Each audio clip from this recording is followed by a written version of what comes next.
Hello दोस्तों, welcome to our channel study 147। दोस्तों, आज हम बात करेंगे ग्रुप डी में पूछे जाने वाले एक विशेष बिंदु या विशेष टॉपिक जिसे बोलते हैं हाइड्रोकार्बन, जिसमें हम पढ़ेंगे एल्केन, एल्कीन और एल्काइन। दोस्तों, समय खराब नहीं कर, सीधा अपने टॉपिक पर आऊंगा।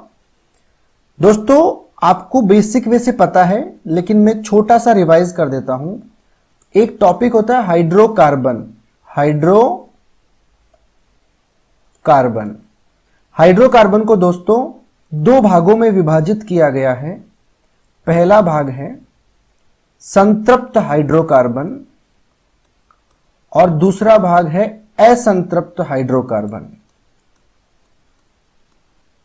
दोस्तों, संतृप्त में हम पढ़ेंगे एल्केन, केवल संतृप्त में एल्केन ही होता है। असंतृप्त को फिर दो भागों में बांट दिया गया है।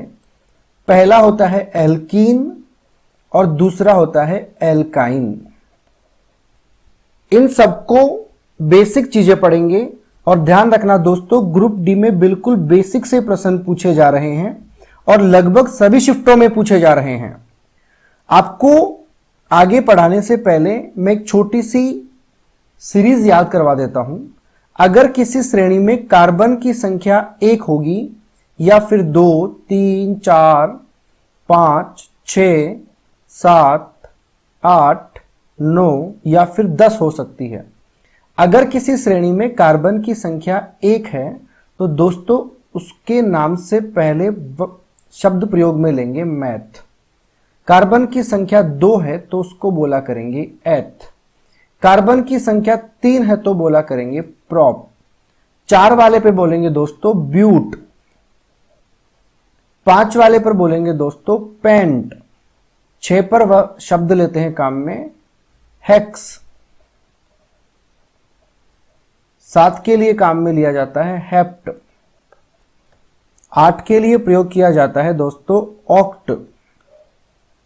9 के लिए काम में लेते हैं नॉन और 10 के लिए काम में लेते हैं दोस्तों डेक। ये शब्द आपको याद रखने हैं। इसी के बेस पर हम नामकरण भी पढ़ लेंगे और साथ में इनके सूत्र और जहां तक संभव है मैं आपको संरचना भी बता दूंगा। दोस्तों, सबसे पहले बात करते हैं हम एल्केन की। एल्केन का सामान्य सूत्र होता है CnH2n+2। एक बात और याद रखना दोस्तों, एल्केन में केवल एकल बंध पाया जाता है।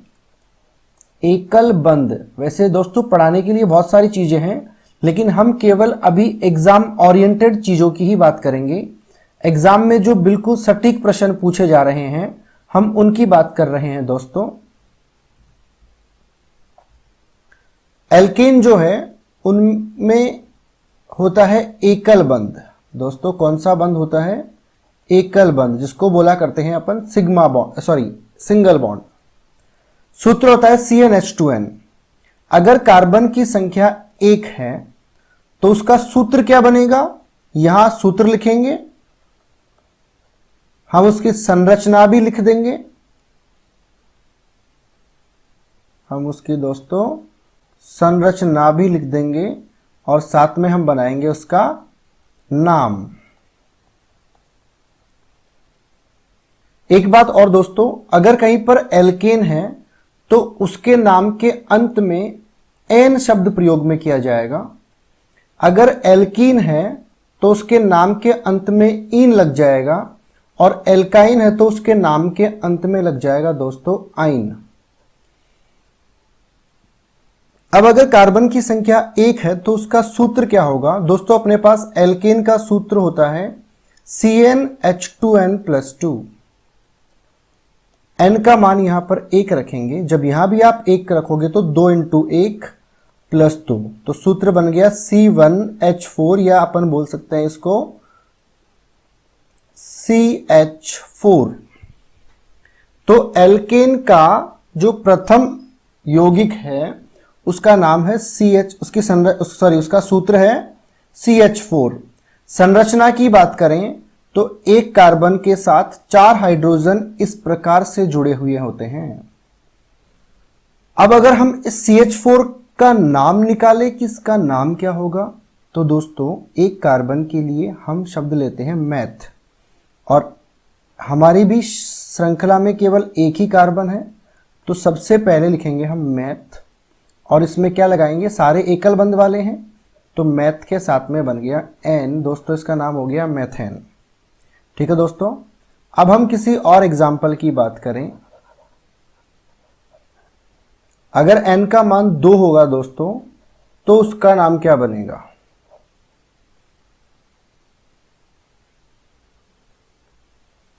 दोस्तों अगर n का मान 2 आ रहा हो, तो सबसे पहले मैं उसका नाम बता देता हूं आपको।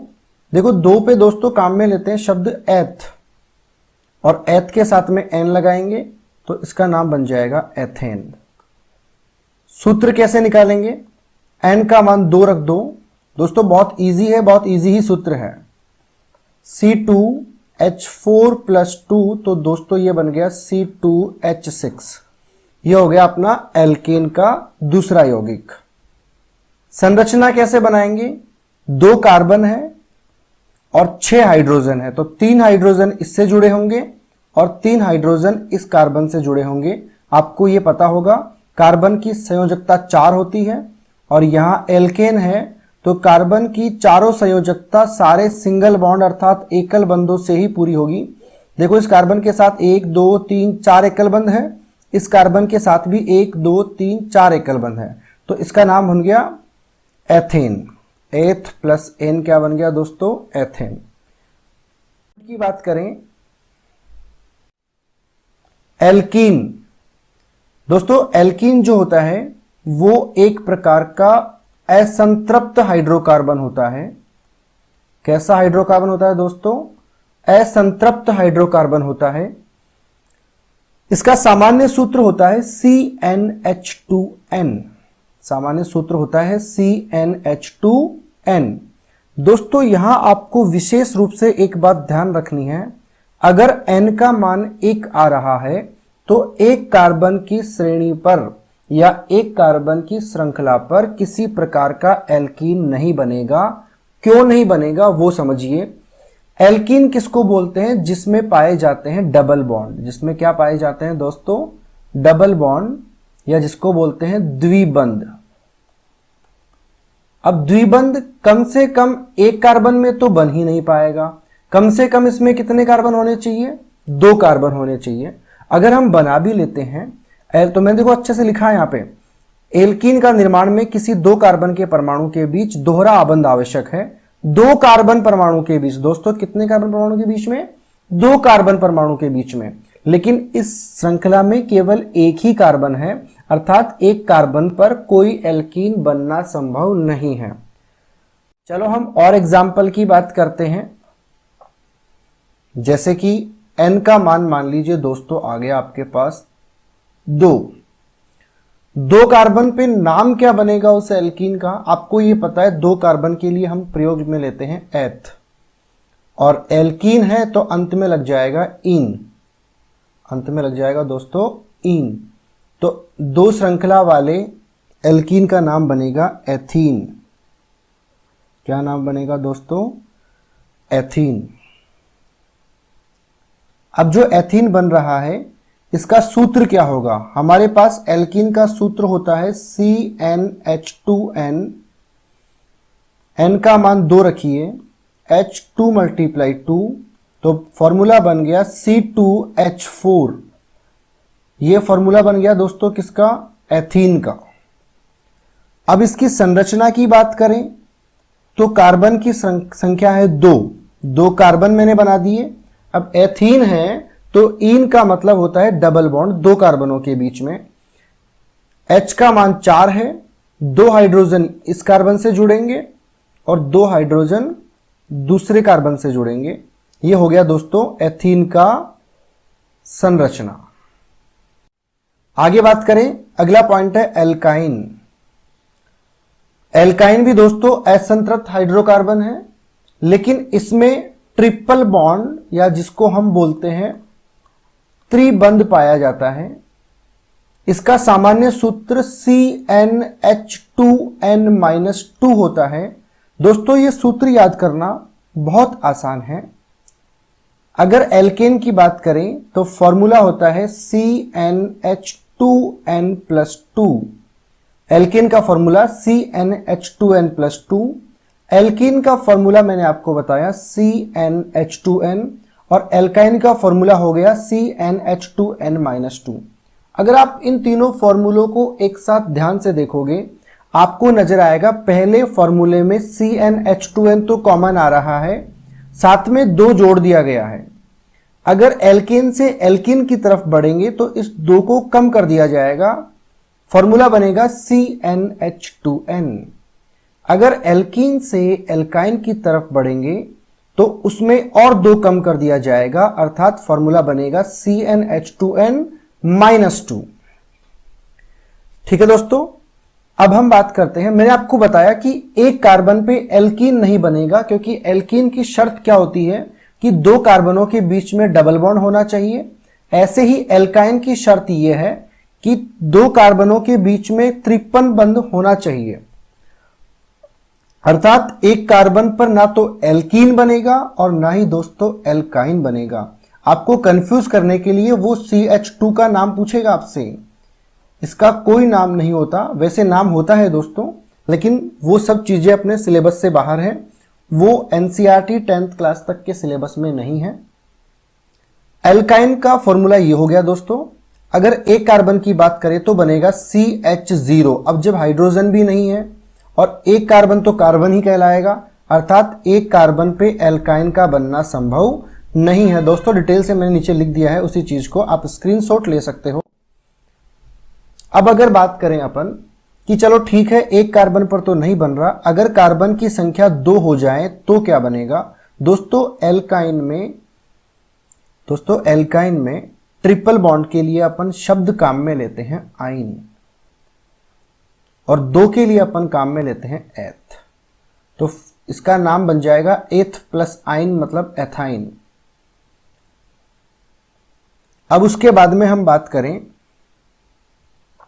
इसका फॉर्मूला क्या होगा, तो एल्काइन का फॉर्मूला होता है दोस्तों CnH2n-2।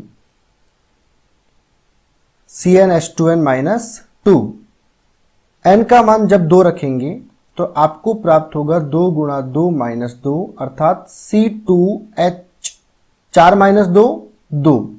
ये एथाइन का फॉर्मूला बन गया। अब जब मैं इसकी संरचना बनाता हूं तो देखो दोस्तों 2 कार्बन है, ये मैंने 2 कार्बन बना दिए, दोनों के बीच में डबल बॉन्ड आ गया। 2 हाइड्रोजन है, 2 क्या है दोस्तों? हाइड्रोजन है। तो एक हाइड्रोजन इस कार्बन से जुड़ेगा और दूसरा हाइड्रोजन इस कार्बन से जुड़ेगा। ये संरचना बन गई अपनी एथाइन की। ठीक है दोस्तों, मैं एक और एग्जांपल लेके आपको समझा देता हूं। मान लीजिए n का मान आपको दे दिया गया है 4। जब n का मान 4 दे दिया गया है तो फॉर्मूला वही होता है CnH2n-2। जब n की वैल्यू 4 रखोगे दोस्तों तो आपको 2 × 4 - 2 अर्थात C4H8 - 2 अर्थात C4H6 मिलेगा आपको। दोस्तों ये फॉर्मूला बन गया है किसका? कार्बन के 4 श्रृंखला वाले एल्काइन का। अब इसका नाम क्या होगा और सूत्र क्या होगा? देखो दोस्तों, नाम होगा इसका, 4 कार्बन के लिए ब्यूट शब्द काम में लेते हैं, तो पहले ब्यूट, और ट्रिपल बॉन्ड के लिए काम में लेते हैं अपन आइन, तो नाम बन गया इसका ब्यूटाइन। सूत्र कैसे बनेगा दोस्तों?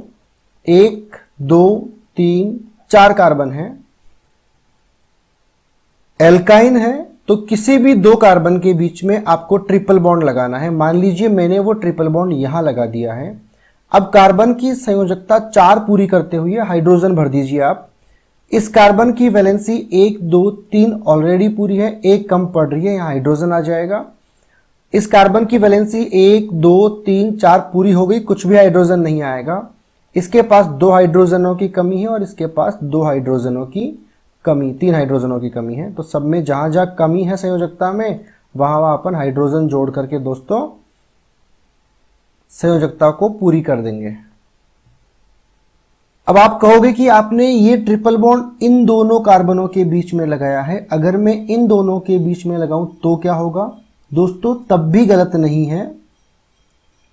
मैं 4 कार्बन ऐसे बना देता हूं। आप कहोगे मैं ट्रिपल बॉन्ड इसके बीच में लगाऊं, तो आप इसके बीच में लगा दीजिए। इस कार्बन की वैलेंसी देखो, एक यहां हो रही है, 2 3 4। इस कार्बन की वैलेंसी 1 2 3 4 कंप्लीट है। इसकी वैलेंसी भी 1 2 3 4 कंप्लीट है। इसकी वैलेंसी दोस्तों 1 है, 2 3 4। जहां जहां वैलेंसी कम पड़ रही है वहां वहां हाइड्रोजन जोड़ देंगे। अब आप अगर काउंट करोगे तो फॉर्मूला यही बनेगा, C4 हो गया, H 1 2 3 4 5 6 हो गया C4H6। दोस्तों सिग्मा और पाई बंद वाला प्रश्न TCS का एक बहुत ही फेवरेट क्वेश्चन बन गया है। यहां से पक्का आपको दोस्तों कम से कम एक प्रश्न देखने को मिलेगा। प्रश्न ऐसे पूछता है कि दिए गए यौगिक में सिग्मा और पाई बंधों की संख्या ज्ञात करो। तो दोस्तों आपको केवल 3 बातें याद रखनी है। उन 3 बातों के आधार पर आप सभी यौगिकों में सिग्मा और पाई बंधों की संख्या ज्ञात कर सकते हो। पहला आपको क्या ध्यान रखना है, अगर कहीं सिंगल बॉन्ड है तो उसमें केवल एक ही सिग्मा बंध पाया जाता है। यह निशान दोस्तों सिग्मा बॉन्ड का है। अगर कहीं पर डबल बॉन्ड पाया गया है तो वहां दोस्तों एक सिग्मा होता है और एक ही पाई बंध होता है। कहीं दोस्तों ट्रिपल बॉन्ड है तो उसमें एक सिग्मा और 2 पाई बंध पाए जाते हैं। ठीक है दोस्तों, इन तीनों चीजों को आप याद रखें। जितने भी यौगिक हैं सभी में सिग्मा और पाई बंधों की संख्या निकाल सकते हो। जैसे मैं एग्जाम्पल की बात करूं दोस्तों, आपसे कोई ये पूछ ले प्रश्न संख्या 1, CH4 में कुल सिग्मा और पाई बंधों की संख्या ज्ञात करो। तो CH4 की संरचना आपने बनानी आती है। एक कार्बन के साथ 4 हाइड्रोजन इस प्रकार से अटैच होते हैं। देखो दोस्तों 4 सिंगल बॉन्ड है तो एक सिग्मा बॉन्ड यहां होगा, एक सिग्मा बॉन्ड यहां होगा, एक सिग्मा बॉन्ड यहां होगा और एक सिग्मा बॉन्ड यहां होगा। इसमें कोई भी पाई बंध है वो 0 है। सिग्मा बंधों की संख्या दोस्तों 4 है। मैं दूसरा एग्जांपल लेता हूं, C2H4 में सिग्मा और पाई बंधों की संख्या ज्ञात करो। तो सबसे पहले आपको इसकी संरचना बनानी होगी। मैंने 2 कार्बन बनाए और 4 हाइड्रोजन बनाए। आपको यह पता होना चाहिए कि ये एल्कीन है या फिर एल्काइन है। मैंने कैसे पहचान लिया कि ये एल्कीन है, क्योंकि मुझे सूत्र याद है CnH2n+2। n का मान जब मैं 2 रखूंगा तो यही फॉर्मूला निकल करके आएगा। अर्थात इसमें यहां पर क्या पाया जाएगा, एक डबल बॉन्ड पाया जाएगा। अब दोस्तों यहां सिंगल बॉन्ड है तो एक सिग्मा बंध होगा, एक सिग्मा बंध यहां होगा, एक सिग्मा बंध यहां होगा और एक सिग्मा बंध यहां होगा। यहां पर दोस्तों डबल बॉन्ड है, मतलब एक सिग्मा बॉन्ड होगा और एक होगा पाई बॉन्ड।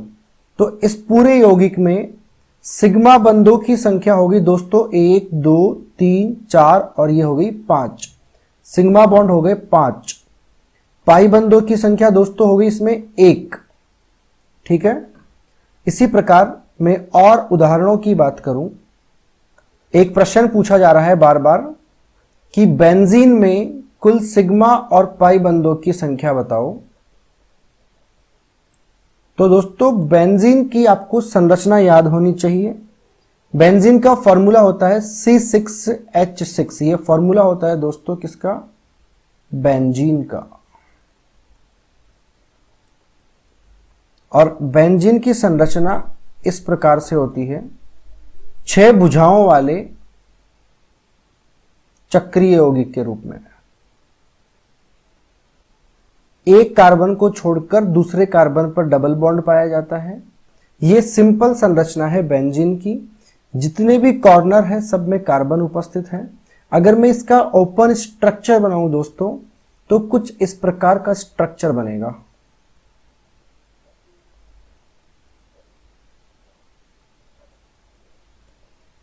इस प्रकार से 6 कार्बन अटैच हो गए।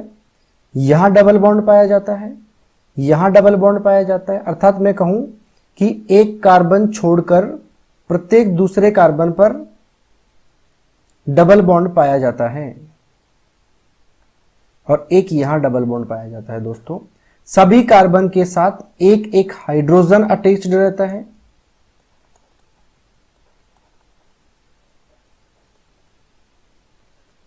अब आप गिन लीजिए इसमें कुल कितने सिग्मा है और कुल कितने पाई बंध है।